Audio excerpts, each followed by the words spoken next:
ഞാൻ എൻ്റെ കടയിൽ ഒരിക്കലും ഓഫർ ഇട്ടിട്ടില്ല. ഓഫറിൽ ആരും വാങ്ങണ്ടെന്ന് ഞാൻ തീരുമാനിച്ചിട്ടുണ്ട്. ഞാൻ വെറുതെ കൊടുത്തിട്ടുണ്ട് സാധനങ്ങൾ. ഇപ്പം എൻ്റെ കട പൂട്ടി പാലക്കാട് യൂണിറ്റിൽ കൊണ്ടിട്ട് എൻ്റെ ജോലിക്കാരോടെല്ലാം ഞാൻ വെറുതെ സാധനങ്ങൾ കൊടുക്കുമായിരുന്നു. നിങ്ങൾ എന്താ വേണ്ടതെന്ന് വെച്ചാൽ എടുത്തിട്ട് പോകും. അപ്പോൾ എൻ്റെ അടുത്ത് പറയാം, വേണ്ട ചേച്ചി, നിങ്ങൾ വന്നിട്ട് തന്നാൽ മതി. നിങ്ങൾക്കതിൽ എന്ത് വേണം, നിങ്ങൾക്ക് വേണ്ടത് എനിക്കറിയില്ലല്ലോ, കൊണ്ടുപോയിക്കോ എന്ന് പറഞ്ഞിട്ടുണ്ട്. അപ്പോൾ അത് വെറുതെ കൊടുക്കുമ്പോൾ കിട്ടുന്ന സംതൃപ്തി ഒന്ന് വേറെയാണ്.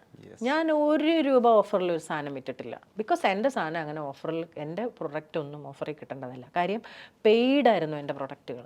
എൻ്റെ ഫാർമർക്ക് കൊടുക്കാനുള്ള അവസാനത്തെ ₹1 കൊടുത്തിട്ടാണ് എൻ്റെ കടയുടെ ഷെൽഫിൽ ആ പ്രൊഡക്റ്റ് ഇരിക്കുകയുള്ളൂ. ഇല്ലെങ്കിൽ എൻ്റെ പണിക്കാർക്ക് കൊടുക്കാനുള്ള കൂലിയുടെ ₹1 പോലും മിച്ചമുണ്ടെങ്കിൽ അതും കൊടുത്തിട്ട് എൻ്റെ പ്രൊഡക്റ്റ് ഷെൽഫിൽ കയറുള്ളായിരുന്നു.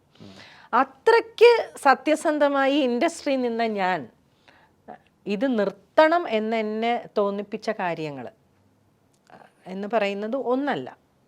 അതിന് ഇവിടുത്തെ സമൂഹത്തിൻ്റെ പ്രതികരണ ശേഷിയുടെ അല്ലെങ്കിൽ എന്നോടൊപ്പം നിൽക്കാത്തതിൻ്റെ ഒരു കുഴപ്പമുണ്ടാണ്